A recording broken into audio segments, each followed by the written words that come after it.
ఇంత నిజాయితీయో, విశ్వసనీయతో, లేకపోతే అతి మంచితనమో, అతి ప్రేమో మంచి చేస్తుందా రాజకీయాల్లో? చేయదు. దానివల్లనే కదా మనం పోయింది. ఈరోజు మీరు చెప్తాండ్రు, ఈ రాష్ట్రంలో గడిచిన 75 సంవత్సరాల స్వాతంత్రం వచ్చినప్పటి నుంచి ఎవరూ చేయనంత మేలు జగన్మోహన్ రెడ్డి గారు చేశారనేటువంటి వాస్తవమా? ప్రతి ఒక్క గ్రామంలో సచివాలయాలు పెట్టాడా?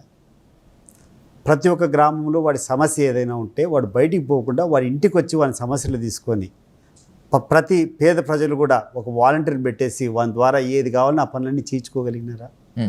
ఆ గ్రామంలోనే ఆర్బీకే సెంటర్ అని పెట్టి ఎరువులుగా దగ్గర నుంచి వాళ్ళకు కావాల్సినటువంటి వ్యవసాయానికి కావాల్సినటువంటి సహాయం అంతా పొందేటువంటి పరిస్థితులు పెట్టాడా?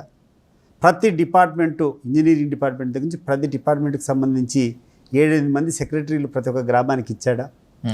ప్రతి గ్రామంలో ఉన్నటువంటి స్కూళ్ళను కూడా కార్పొరేట్ స్కూల్స్తో సమానంగా తీసుకొని వచ్చి ఆ స్కూల్లో సంపూర్ణమైనటువంటి మార్కులు తీసుకొని వచ్చి మంచి క్వాలిటీ అయిన ఫుడ్ పెట్టి బట్టలు ఇచ్చి మంచి ఇంగ్లీష్ మాధ్యమాన్ని ఇచ్చేటువంటి సిస్టమ్ తీసుకొని వచ్చినాడా?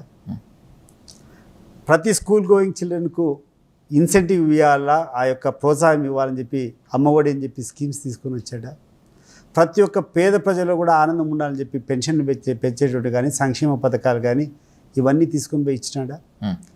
ఇన్ని ఇచ్చినా ఓడిపోవడానికి కారణం ఏంటంటారు? మీరైతే ఇండైరెక్ట్గా ఈవీఎంస్ అంటారు. ఈవీఎంస్ అనేది ఒకటైతే తెలుగుదేశం పార్టీ ఒక పద్ధతి ప్రకారం వీళ్ళని కూర్చొని వీళ్ళ మీద అప్రతిష్ట తెచ్చే రకంగా చేసేటువంటి ప్రచారాలు ఒకటైతే, వీళ్ళకంటే అదనంగా మేము ఇస్తామని చెప్పేటువంటి వీళ్ళు ఇచ్చేదానికంటే స్కీమ్స్ కంటే ఇంకా ఎక్కువ ఇస్తాము, మాకు ఇంకా ఎక్స్పీరియన్స్ ఎక్కువ ఉందని చెప్పి నమ్మించేటువంటి కార్యక్రమాలు.